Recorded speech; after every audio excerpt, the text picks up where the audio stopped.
እነዚህ የሚያማምሩ ባልና ሚስቶች እንዴት ነው እንደዚህ አይነት ነገር የሚፈጠረው? ልጁ ከስተቱ እንዴት ነው የማይማረው? ምንድነው የገባቸው? ያቺኛዋ በማላቸው ገብታ ይህን ችግር ፈጥራባቸው ይገርማል። እውነት ለመናገር መቼም እኩለን ማለት ነው። እኔ አማርኛውን ደግሞ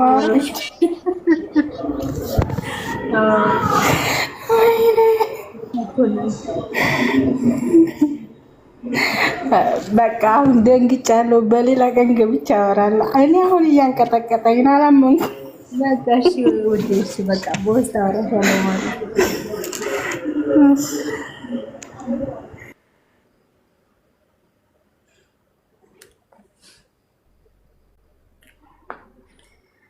ሰላም። እሺ ሁላችሁም ሰላም ነሽ? አለሁ እግዚአብሔር ይመስገን። እንዴት ነሽ እህቴ? ደህና ነኝ አልሐምዱሊላህ። ልጆችሽ አንቺም ደህና ነሽ?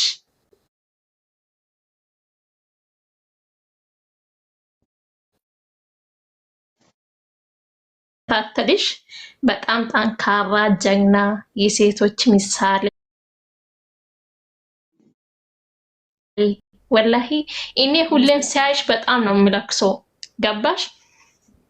በቃ ብዙ እዚህ ቤት የሚኖሩ ቤት በጣም ፈተና አይቻለሁ፣ ግን አንቺን ሲያይ ደግሞ በቃ ጠንካራ ሆንኩኝ። የምር ሁሌም ይከታተልሻለሁ። ወላሂ እንደ አንቺ ቢሆን ብዬ ፈጣሪ ሁሌም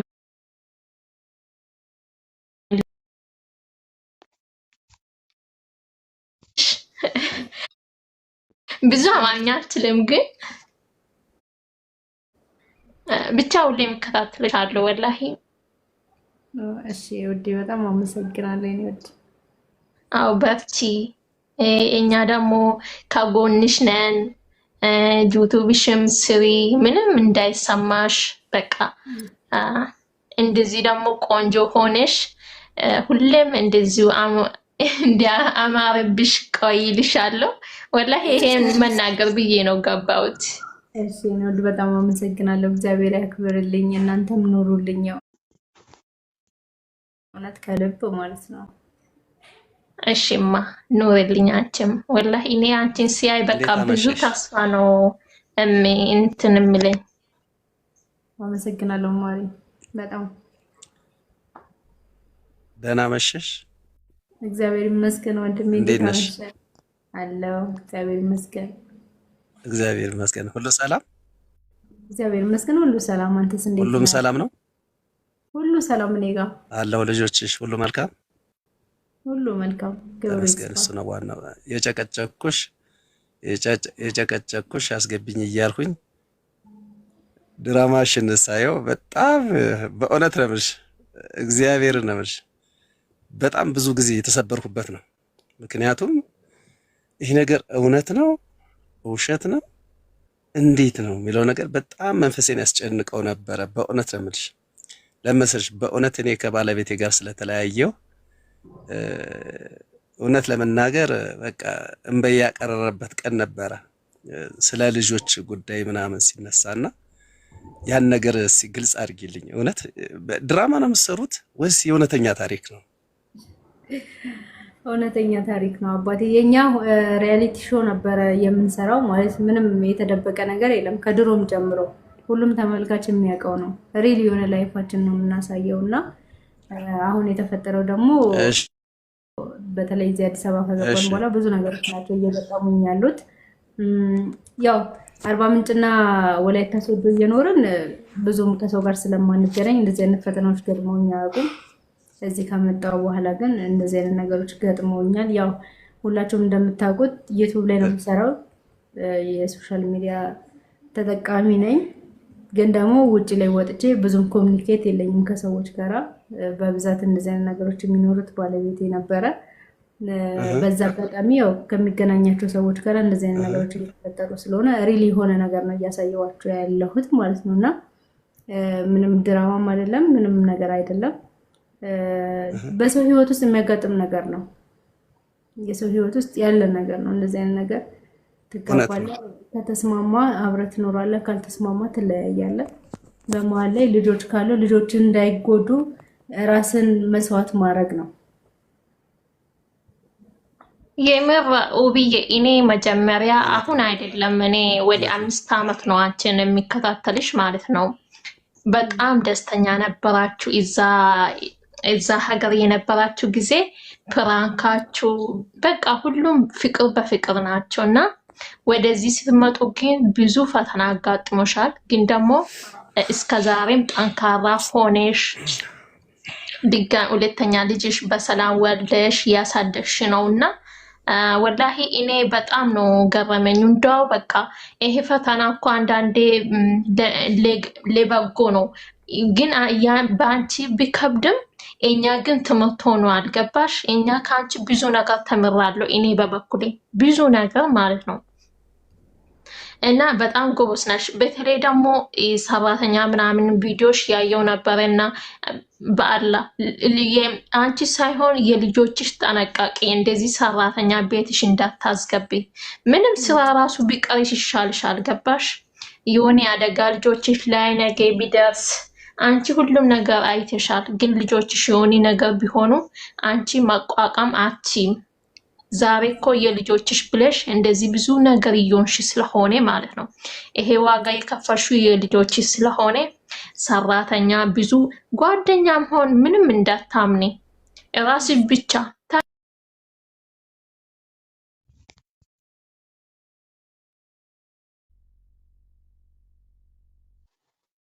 ከዚህም በላይ ደግሞ ትልቅ ደረጃ ደርሰሽ አንቺም ልጆችሽ ደርሰሽ ደግሞ እናያለን። ኢንሻአላህ ዱዓ እናደርጋለን። ያንቺም የልጆችሽም እንደዚህ ልሻለው። እሺ እና ከቻልሽ ደግሞ ፎሎ ይመልሽልኝ በውስጥ የሚያወራሽ ነገር ስላለ እና በቃ ጊዜሽ አልሻማሽም እና ደህና ደርልኝ። ልጆችሽም ደግሞ ሳሚልኝ። የምር በጣም ነው ወዳቸው። ደስ ይላል። እኔ እንኳ ማየት የጀመርኩት እርግጠኛ ነኝ አሁን በቲክቶክ አሁን በቅርብ ጊዜ ነው። እውነት ለመናገር አላውቃችሁም። በቲክቶክ ነው እንጂ እርግጠኛ ነኝ እንደው 4 ወር ወይ 5 ወር እንደዛ አካባቢ ቢሆን ነው ያያችሁና ሁሌ ቅድም እንዳልኩሽ በጣም መንፈሴን የሚያስጨንቀኝ በጣም የሚረብሸኝ ነገር ነበረ። ይሄ ሀብል እጁ ላይ ሌላ ሴት አድርጋለት ይሄን ሀብል ፍተው አልፈታም፣ ይሄ እውነተኛ ታሪክ እንደሆነ ገባኝ። በቃና ብዙ ነገሮችን አይቻለሁ ሰምቻለሁና ያን ነገር ሳየው እውነተኛ የሆነ በቃ እውነተኛ ይሄም እውነት ነው ነገር ወይስ እንዴት ነው? በቃ በጣም እየተረበሹ ነበረ። ምክንያቱም በእኔ ቤት የገባ ነገር አለና እዛ ጋር አያይዤ እውነት በጣም መንፈስ የተጨነቀበት ጊዜ ነው እና እንዴ እነዚህ የሚያማምሩ ባልና ሚስቶች እንዴት ነው እንደዚህ አይነት ነገር የሚፈጠረው? ልጁ ከስተቱ እንዴት ነው የማይማረው? ምንድነው የገባቸው? ያችኛዋ በማላቸው ገብታ ይህን ችግር ፈጥራባቸው ይገርማል። እውነት ለመናገር መቼም ወንድ ልጅ አያለቅስም ይባላል እንጂ ወንድ ልጅ ወደ ውስጥ ነው የሚያለቅሰው። ወደ ውስጥ አልቅሻለሁ ማለት እችላለሁ። እውነቴን ነው የምነግርሽ፣ እግዚአብሔር ነው የምልሽ። ለምን እኔ ያለሁበትን ስቃይ ስለማየው ማለት ነው። እኔ ልጄ ለሰዓት አይደለም ለሰከንድ ከኔ መራቅ ማትፈልግ ልጅ ዛሬ ከተለይታ ስታድር እንቅልፍ አይዘኝም። እውነት ለመናገር ቁጭ ብዬ ነው የማድረው። እውነቴን ነው የምነግርሽ። አድጋለች፣ ወደ 6 ዓመት ሆኗታል። ግን በቃ ትለያለች ያላት ፍቅር ማለት ነው። እና በጣም ነው የሚጨንቀኝ እውነት ለመናገር ማለት ነው። ስለዚህ 2 መሰለኝ የወለድሽዋ? አዎ 2 ነው። አዎ ግን የእውነተኛ ባልሽ ነው ጸይሙልሽ? እንዴው ይገርማል፣ በጣም ይገርማል በጣም። አይ ማለት ሌላ ይሄ እንትን እንደሆነ ብዬ ነው። አይ እንዳልከው ምናልባት ቲክቶክ ላይ ምናምን አይተን ሊሆን ይችላል እንጂ ዩቲዩብ ላይ ሙሉ ከመጀመሪያ ከጋብቻችን እኔ የመጣሁት ከአረብ ሀገር ነው። ከአረብ ሀገር ነው የተጋባ ነው። እሺ ከመጀመሪያው ጀምሮ አለን ብቻ ከአረብ ሀገር ገና አረብ ሀገር እያለው ራሱ ቪዲዮ አለን። በነገራችን ላይ በቪዲዮ ኮል የሰራ ነው ማለት ነው። እና ከዛ እሺ ጀምሮ ነው ሪል የሆነ ላይፋችን ነው ሚዲያ ላይ የምንሰራው እና የምናሳየው። ከዛ ጀምሮ እስካሁን ድረስ አለን። ሁለት ልጆች አፍርተናል። እንደ አጋጣሚ ያው ራስን ለመቀየር ላይፍን ለመቀየር ወደ አዲስ አበባ መጣን። ግን ደግሞ እንደዚህ አይነት ፈተናዎች ገጠሙን። ሰው ደግሞ የራሱ ፍላጎት ከሆነ በተለይ ልጅ ሲኖር የዛን ሰውም የራስንም ፍላጎት ታከብርና ለልጆች ዝቅ ትላለህ። ገብተዋል? የራሴን ላይፍ አከብርለታለሁ፣ የራሴንም ላይፍ እንዲያከብርልኝ ያስደርግና ልጆቻችንን ግን በጋራ ማሳደግ፣ ፍቅር መስጠት፣ ትክክለኛ ፍቅር። ለምን የእሱንም ፍቅር አተው እንዲያድጉ አልፈልግም፣ እኔም እያለቀስኩ እንዲያዩኝ አልፈልግም። እና ያንን ነው አሁን ላይ እያደረግኩ ያለሁት። እሱን ስጎዳ ልጆች እንደሚጎዱብኝ ስለማቅ እሱን መጉዳት አልፈልግም። እኔ ስጎዳም ልጆች ይጎዱብኛል። ለልጆች ስትል ጉዳትን ትሸፍነዋለህ፣ ጉዳትን ትይዘዋለህ በውስጥ። በነገራችን ላይ ሁሉም ሰው ማውራት የማይፈልገው ብዙ ህመም አለ ውስጡ ማለት ነው፣ ይዞት ነው እንጂ የጀስት ሶሻል ሚዲያ እየሰራን ስለሆነ ሶሻል ሚዲያ ላይ ያለን ሰዎች ስለሆነ ሪል የሆነ ላይፋችን ስለሚታይ አንዳንዱ ሀሰት ነው፣ አንዳንዱ ይሄ ነው፣ አንዳንዱ ብዙ ስም ያወጣልሃል። ገብተዋል? ግን ደግሞ በየጓዳው ብትገባ ደግሞ ከዚህ የባሰ በጣም ብዙ ጉዶች አሉ። እውነት ነው እና ኖርማል ነው፣ ህይወት ውስጥ የሚከሰት ነገር ስለሆነ ኖርም ነው። ግን ለሁላችሁም አሁን እዚህ ጋር ላላችሁ ተመልካቾች እኔ መምከር የምፈልገው ነገር በተለይ ልጅ ለወለድን ቤተሰቦች፣ ፋሚሊዎች ለልጆቻችን ስንል ጎንበስ ብለን ነገሮችን ማሳለፍ አለብን ብዬ ነው የማስበው። አንዳንድ ሰው ሲፋታ በዚህ ልበቀለው እንደዚህ ላድርገው የሚል ሰው አለ። እኔ አሁን እኔ ላይ ሴት ሲደርም ማሳሰር ከብዶኝ አይደለም፣ በጣም በቂ ማስረጃ አለኝ። ሲያገባ በቂ ማስረጃ አለኝ፣ ማሳሰር እችላለሁ። ግን እሱን እንደዛ ሳደርግ ለልጆች የማስቀምጠው የሆነ ነገር ደግሞ አለ እዚህ ጋር። ገብተዋል? ያንን ማሳጠት አልፈልግም። ነገ እሷ እንደዚህ አሳስራኝ ነበረ፣ እንደዚህ አስጎድታኝ ነበረ፣ ጎድታኝ ነበረ መባል አልፈልግም። ልጆቼ እኔ ላይ እንዲያዝኑብኝ አልፈልግም። የአባታቸውንም ታሪክ ደግሞ ማጠልሸት አልፈልግም እውነት ለመናገር እና ለእነሱ ፍቅር ከሰጣቸውና አባትነቱን ካሳያቸው ደስ ብሎኝ ይቀበላሉ። እንደዛ ነው እያደረኩ ያለሁት እና ሁላችንም እንደዛ ብናደርግ ጥሩ ነው ብዬ ነው የማስበው። እውነት ነው። እኔም የሚገርምሽ ነገር አሁን ከባለቤቴ ጋር እንገናኛለን። ልጅቷን ተቀብዬ ትምህርት ቤት አደርሳለሁ፣ መልሳለሁ። እኔ ካልተመቸኝ ራሷ ታደርሳለች። አብዛኛውን ግን አባቴ ነው የሚያደርሰኝ ነው የምትለው። አፈልግም በቃ እኔ ካላደረስኳት በቃ ደስተኛ አይደለች። ልጅ ደግሞ ወደ አባቷ ነው የሚባለው። አዎ እንደገና ደግሞ ቤተክርስቲያንም ስትመጣ እኔም አንዱ ቤተክርስቲያን አብረን ነዘውን ስናስቀድስ የግዴታ በቃ እኔ ቆምሁበት ሩጣ ትመጣለች፣ እናትየው መዘው ትመጣለች። አብረን ቆመን አስቀድሰን ቻው ቻው ተባብለን ስንለይ እናንተ የውሸት ነው እንዴ ተፋታችሁት? ተፋታል የምትለው የውሸት ነው እንዴ ምናምን ነገር የሚሉ ሰዎች አሉ። ግን ምሳም ከፈለገን አብረን በልተን ላይ እንችላለን።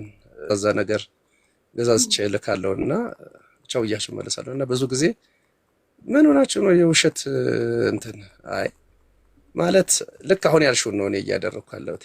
ለመሰለሽ ልጄ እናቴን ሰደባት፣ እናቴ አባቴን ሰደበችው፣ እንዲህ ተደራረጉ እንድትል ነገር አልፈልግም። መፋታታችን ተወቅ እንጂ መሰዳደብ እንደዚህ መራራቅ ምናምን ነገር አልፈልግም እኔ። ምክንያቱም አባዬ እናቴ እኮ እንደዚህ ተቆጣችኝ ስትል አይ እማ ምን አጥፍተሽ ነው? ይሄን አጥፍተሽ ነው? አዎ እንደዚህ አጥፍቻለሁ። እናት እኮ ታዲያ ሲመክር እናት ይወደዳል አባት ይወደዳል ምናምን እያልኩ ነው ምነግራት። እናትሽን በድለኝ እንዲህ አገኘ በፖሊስ ጣቢያ ውስጥ ፍርድ ቤት አቁመኝ እንደዚህ አርገኝ አላወራት። እሱም ለምን ተፋታችሁ ብላ ጠይቀኝ ታውቃለች። ስጠይቀኝ እመየጓ በቃ እንግዲህ አልወደድኝም እኔን አልፈለገች ነው። ለምን? በጣም ከባድ ጥያቄ ታውቃለህ፣ የማይመለስ ጥያቄ እና እንደምን ብዬ ሸውጄ ነው አለፋት።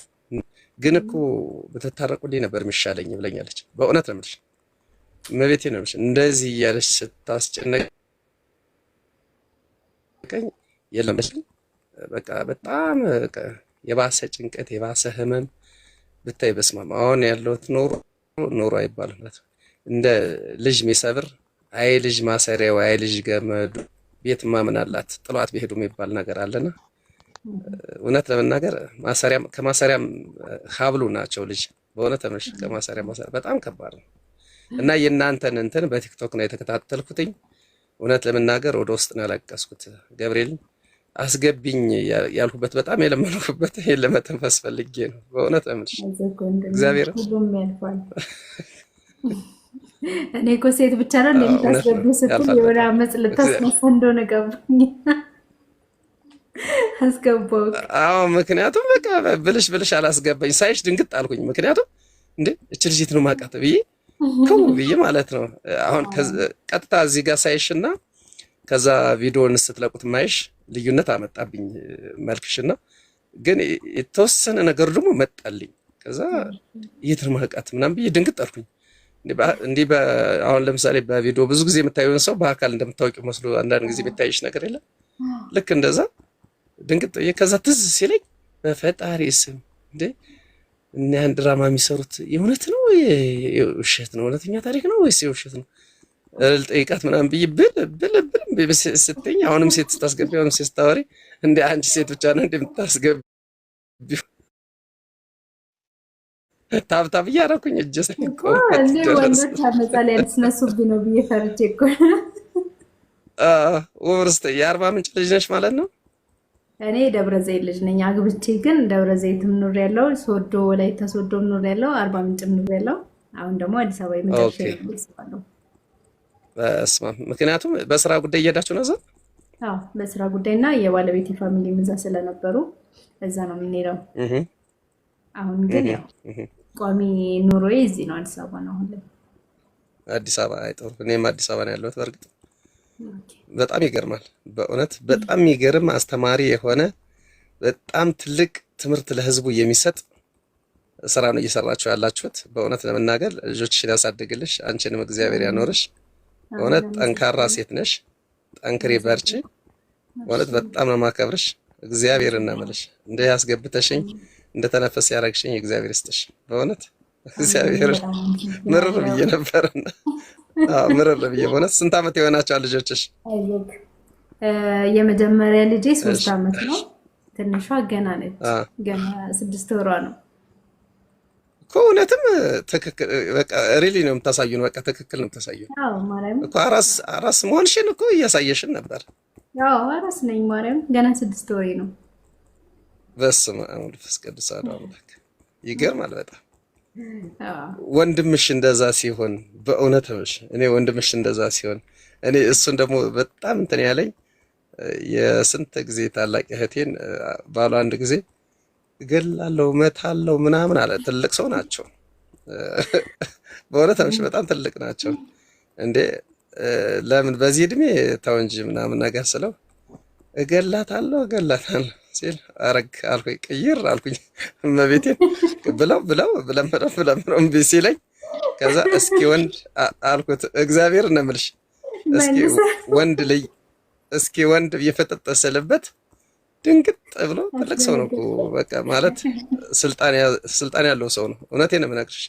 ከዛ እስኪ ወንድ ጫፏን ስለው ጸጥ አለ ማለት ነው። ከዛ ወጥቼ ሄድኩኝና ወንድምሽ መንገድ ላይ ሲያየኝ አይኑን እያፈጠጠብኝ ነው ሊመታኝ ነው ብሎ ፈርቶ እውነተኛ ታሪክ ነው የምነግርሽ። ማርያም ነው የምልሽ። ከዛ ወንድምሽ በቃ ሲያየኝ መንገድ ላይ አይኑን የሚያፈጥብኝና የፈራሁት ነው ምናምን ብሎ ከዛ ደውላ ምንድነው ሲያይህ ተሸብሮ ሞተ ምናምናች ዘግቼው ለብዙ እግዚአብሔርን ለ2-3 ዓመት ዘግቼ አላናግረውም ነበረ። ተናድጄበት ለምኜ እምቢ ብሎኝ በጣም ተቀየሬ ማለት ነው። እውነት ለመናገር እኔ መጀመሪያ በባልና ሚስት አልናገርም። እህቶቼን ነው እንትን የምለው። በጣም እህቶቼን ተው ልክ አይደላችሁ ምናምን ብዬ ነው። ባል ክቡር ነው፣ ባል ይከበራል፣ ወንድ ልጅ ክብር ይፈልጋል። ምንም በላይ ወንድ ልጅ ክብር ይፈልጋል እና ወንድ ልጅ እውነት ለመናገር ሆዱንና ክብሩን የሚነካበት አይፈልግም። እውነት ነው። እግዚአብሔርን ከራባውም አይፈልግም። በተለይ ደግሞ ክብሩን ይወዳል ወንድ ልጅ እውነት ለመናገር ማለት ነው። እና ከዛ ብያቸው በጣም የሚያስቸግሩና በእህቶቼ ላይ ከፍተኛ ጫና የሚያደርሱ ከሆነ ሌሎች ብዙ ወንድሞች አሉኝ፣ ግን ረብሷም በጣም ነው የምቀየረው እና ወንድምሽን ሳየው አንዳንዴ በቃ አይ ጀግና አልሁበት ቀንም አለ እውነት ለመናገር ማለት ነው። አይ እውነት ነው እንዴ! ምክንያቱም የራሱ ቦታ አለው ጀግንነትን አዎ ቦታ አለው። በባልና ሚስት ቦታ ደግሞ አለ። ከባድ ነው። በባልና ሚስት አትገቢም ከፍተኛ ጫና ላሳድር ካለ ደግሞ ግዴታ መገቢበት ምክንያት አለ እና እሱም እንግዲህ እህቱ ተበደለች፣ ብዙ ጊዜ ተበደለችበት። እህቱ እንዴ ወዶ አይደለም እያልኩ ከነ ብራዘር ጋር እንደውም ወንድሞቼ ልጆች ጋር እያወራ ነበር እያየናችሁ